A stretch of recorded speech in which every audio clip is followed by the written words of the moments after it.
Okay, let's begin. Panagia here.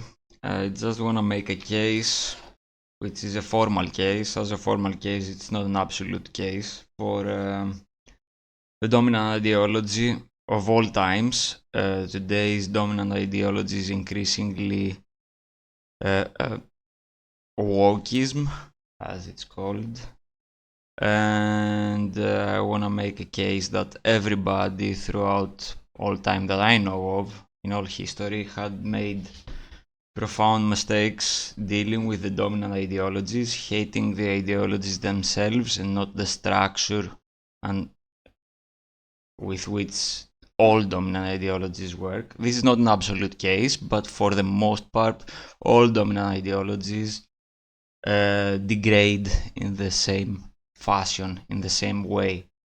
And this is not an aspect of wokeism or, the degradation of communism in Stalinist Russia or the degradation of democracy in the later stages of ancient Athenian democracy or the degradation of the Republic in Rome. They're always the same ways it degrades. Again, it's not an absolute case, but there are no absolutes. This is one thing that I want.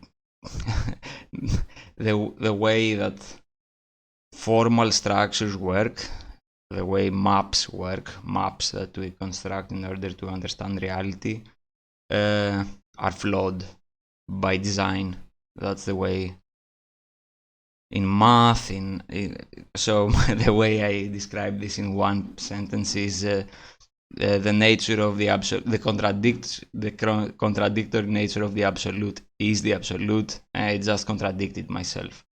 And this is the way absolute statements work in general. All absolute value judgments tend to contradict themselves once you analyze them logically. So yeah.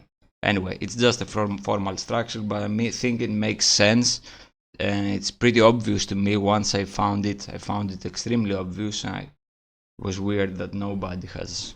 Okay, the system, I will use the Plato's myth of the cave and Jesus and the Pharisees to make this case. In Plato's myth of the cave, Plato talks about this guy who sees the truth and comes back and wants to save the people who are enslaved in the cave, and eventually they kill him. And obviously Jesus is also killed by the people he tried to save. Anyway,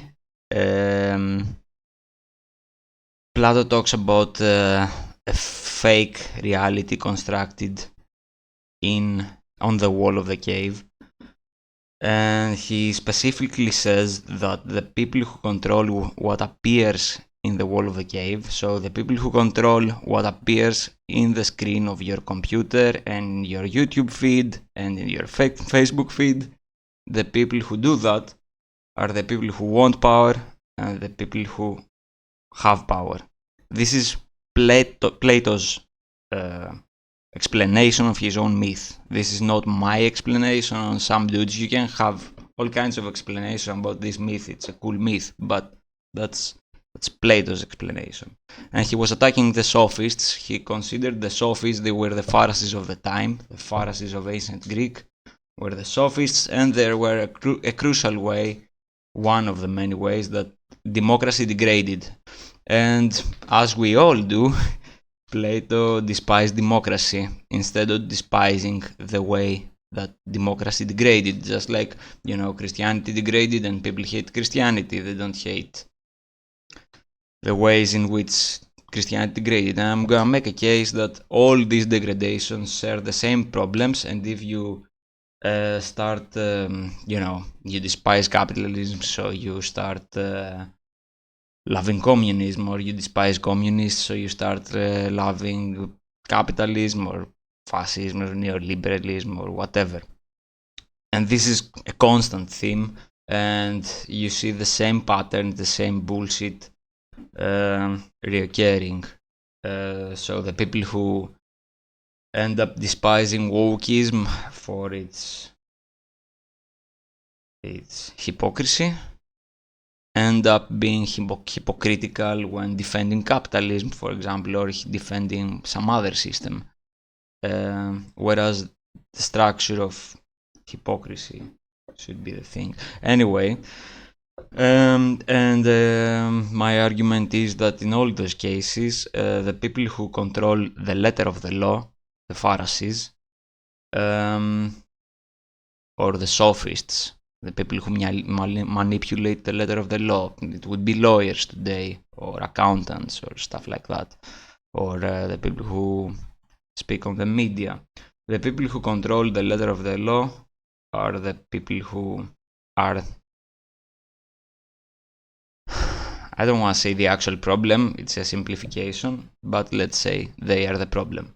In all, you know, in communist Russia and Stalinist Russia, it was the commissars and the people who control speech in Russia. So yeah, it doesn't matter. Power works the same way in all systems. There are some differentiations. Again, it's not an absolute formal structure. There are differentiations, but for the most part, the formal structure works no matter what. It's always hypocrisy, double standards, and it's always the degradation you see. As for example, woke people today represent, and many people point this out, many, Peterson and the rest of them, they point out how they end up representing the exact opposite ideas than the ideas that Martin Luther King used to represent, or people, you know, the old left used to be for free speech, for free expression, free sexual expression, and today's woke expresses the exact opposite.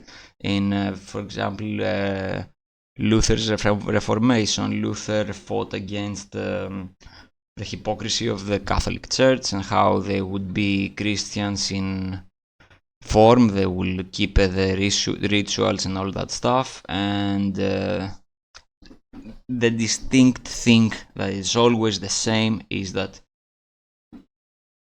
they follow the letter of the law, but they act opposite to the spirit of the law. That's always the same thing. That's the core. That's the important thing. It doesn't matter if you're a communist or a Christian or a Lutheran or whatever you are. What is important is whether you can understand the distinction between the letter of the law and the spirit of the law, and whether you act according to the spirit of the law or the letter of the law. That's the distinction. And it's funny how the religion that occurred through Lutheranism, through the Reformation, was the most blind to the letter of the law. The Protestant different churches that were established after the Reformation, there are many examples and cases for that. I don't want to make them. You can search this on your own. But there were people who were extremely obedient to the letter of the law, and most people, many people of that religious tradition are blind even to the fact that there is a distinction between the letter of the law and the spirit of the law. And this is the core. That's why I said the contradictory nature of the absolute is the absolute. And I just contradicted myself. You need a letter of the law for formal reasons, but you can never fully, and this is a mathematical problem, this is a logical problem, it's not philosophical, theological, whatever problem. A formal system can never fully capture the spirit of the law. No formal system can fully capture reality. That's just the way things are. You can look into cognitive science for that. You can look at mathematics and the limitations of mathematics. People who work with physics also make similar cases about similar problems in physics. And logic, I mean, again, value judgments, absolute value judgments end up contradicting themselves. This is a bit inevitable. That's why the Tao, for example, the Tao Te Ching starts with the phrase that the Tao that is written is not the eternal Tao. And then he goes on and writes the Tao, but he first explains that, I'm writing the Tao, this is just a formal script. The actual Tao is not something that I can write.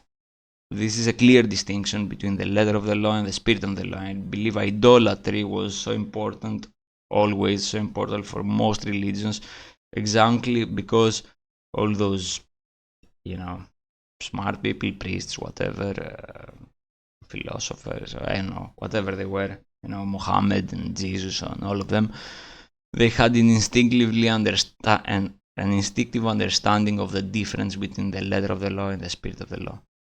And for the case of Paul made the case, Luther makes the same case, working on Paul's arguments, that, Paul made the case that it doesn't matter if you follow the Judaic law, if you circumcise and the rest of this. What matters is if you are a Christian in your heart. So if you follow the spirit of the law, it doesn't matter if you follow the spiritual traditions of the Jews. That was Paul's argument, and that's what Luther builds on his polemics against the Catholic Church. He builds on the exact same argument that, all you priests, you might follow the rituals and the rest, but in heart you are, evil.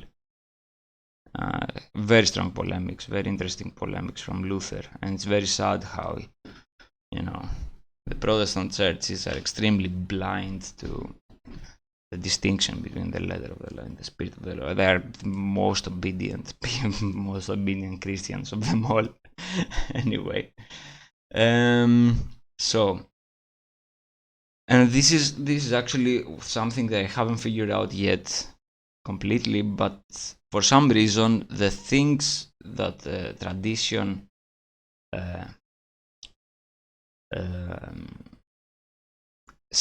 is supposedly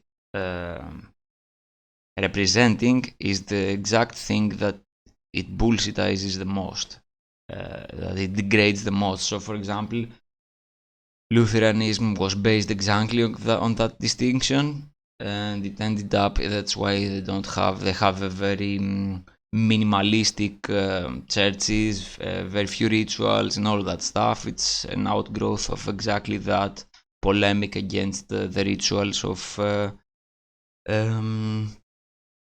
the Catholic Church. I don't know why that happens, but you see, for example, in wokeism that they're extremely Puritan, and you see that the woke culture is the exact opposite of the kind of things that, more so than neoliberals and communism, whatever other ideologies, they're the opposite of what you would expect from hippies, and the fact that you should be judged based on the content of your character, not the color of your skin or the shape of your genitalia, the exact opposite. And it's extremely common. We see this today, Obama bombs Syria and he's spreading freedom and democracy, that kind of thing. It's always the kind of thing that, I don't know why that happens, but it happens. The thing that is degraded the most by an ideology is that exact ideology.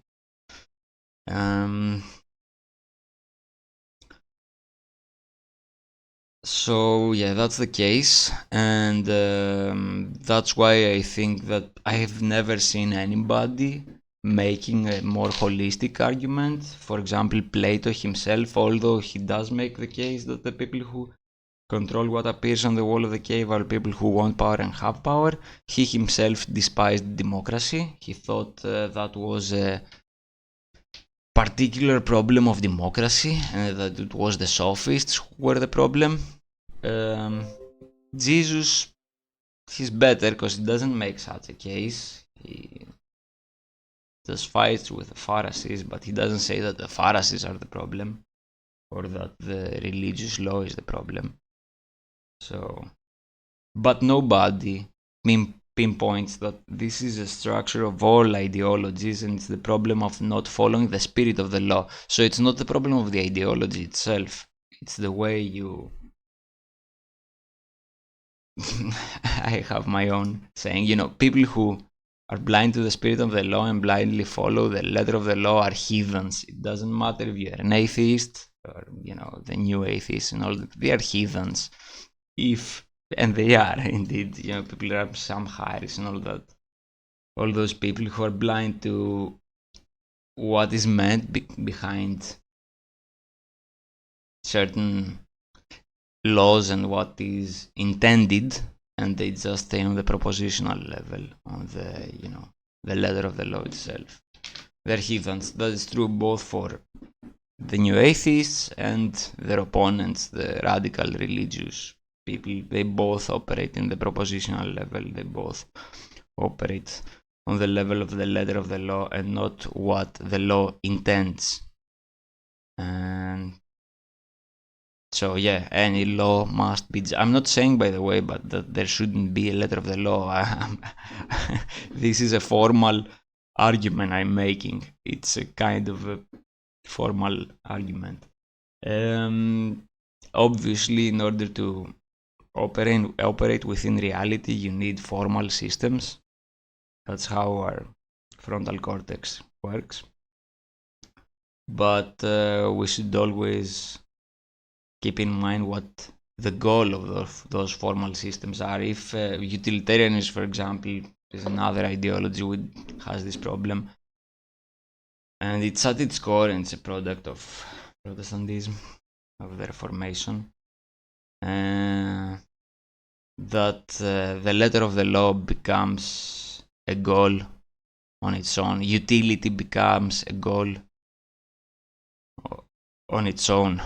And that's, I think, at the core of the problem of the way we view the world, and that leads to nihilism and utilitarianism and all that stuff. They're pretty synonymous.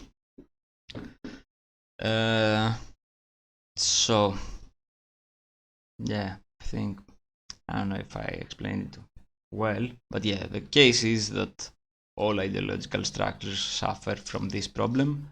They will always suffer from this problem, and we are always bound by our formal models. We can never fully capture reality. We can never fully capture the spirit of the law, and the best thing we can do about that is be aware. The moment you confuse the spirit of the law with the letter of the law, regardless of whether that law is science or math or atheism or theism or whatever it might be, Judaism, Christianity, the moment you confuse the two, you're a heathen. Obviously, that's another formal statement. Yeah, the thing, it's in its own tail. I can go into analyzing the problems with formal logic, but I think that's enough for this video. Thanks for watching.